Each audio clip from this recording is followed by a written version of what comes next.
that when we started the camp 25 years ago, we took kids. When I left my university, I cried. I said, Allah, I grew up in New York. You moved me from Africa to America to New York. You brought me here with intact parents who protected me from sin. That I could have been a drug dealer, I could have been a drug addict, I could have done many haram things. New York City of all the places. You protected me.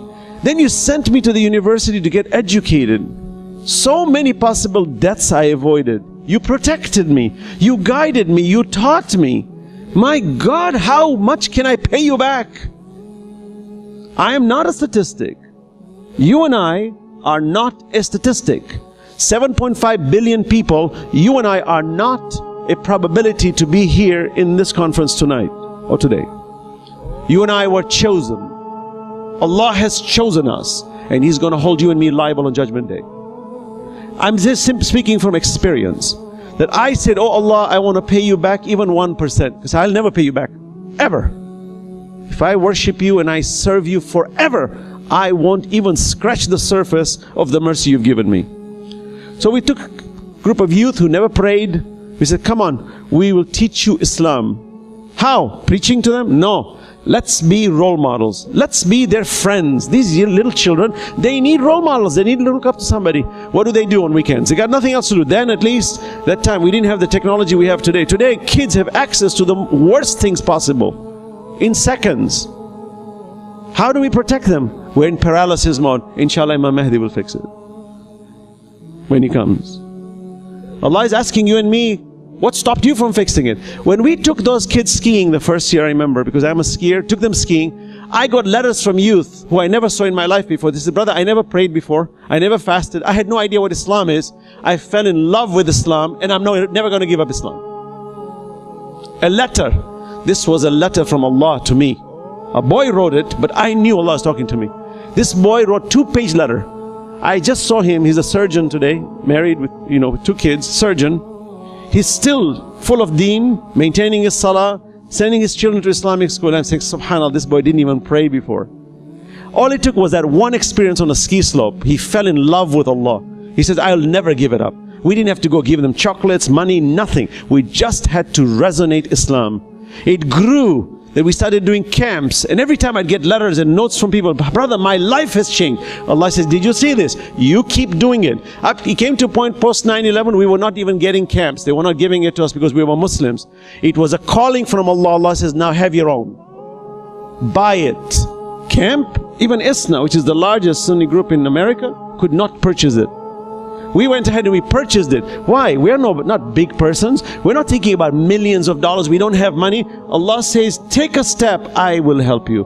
إِن يَنْصُرُكُمُ اللَّهُ فَلَا غَالِبَ لَكُمْ وَإِن يَخْذُلْكُمْ فَمَنْ ذَا الَّذِي يَنْصُرُكُمْ مِنْ بَعْدِ. When God helps you, no one can defeat you. And if He doesn't help you, who else is there to help you? Allah says. وَإِن يَخْذُلْكُمْ فَمَنْ ذَا الَّذِي يَنْصُرُكُمْ مِنْ بَعْدِ. Today we have a $10 million camp.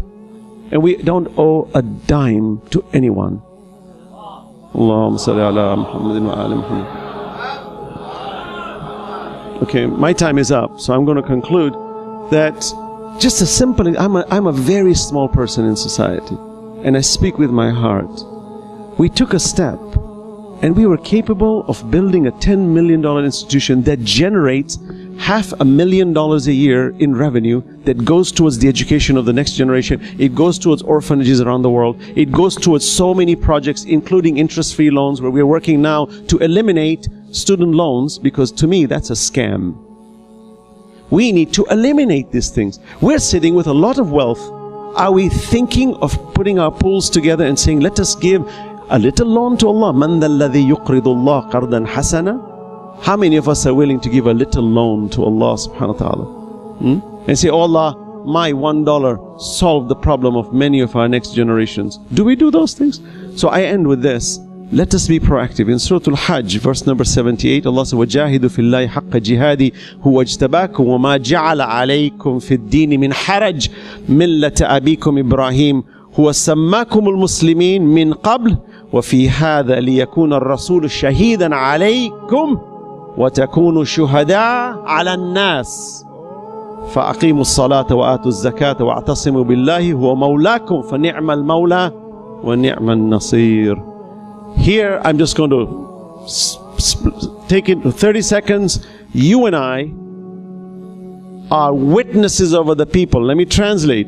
Allah says, strive hard in the way of Allah, such a striving that is due to Him. He has chosen you. He has not laid upon you any hardship in religion.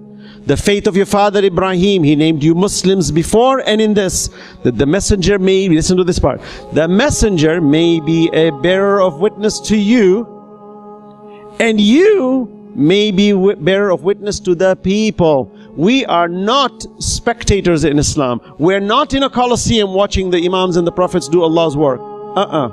We are in the Colosseum, and the only spectator is Allah subhanahu wa ta'ala. The one watching us, Wallahu basirun bima ta'amalun. He says, witness to the people, therefore keep up prayer, pay the poor rate, hold fast by Allah. He is your guardian. How excellent is the guardian, and how excellent the helper. You and I are in with the Prophets and the Imams, and you and I better be doing their work, or else Allah will hold us liable. Yo!